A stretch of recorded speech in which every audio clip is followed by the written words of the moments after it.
So how do you add these two matrices? What you have to ensure at first is that their size is the same. And you can see that their sizes are indeed the same, 3x3. Now what this 3x3 means is that this number right here is the row. So 3 rows, as you can see, 1, 2, and 3. And this number also right here is the row number, and this is also 3 row.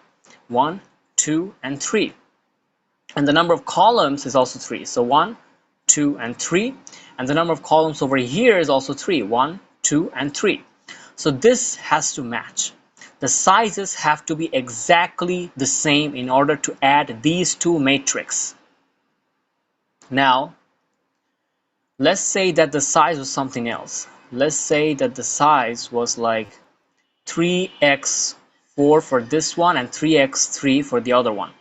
Can you add these? The answer is no. Why? Because the sizes are not the same. It has to be 3x3 for this one.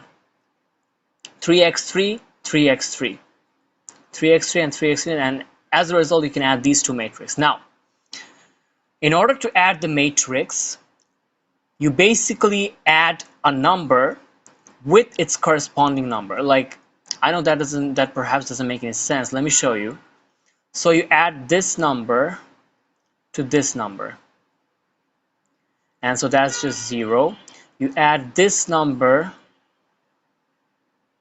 to this number, which is basically 10. You add 7 to 4, which is 11.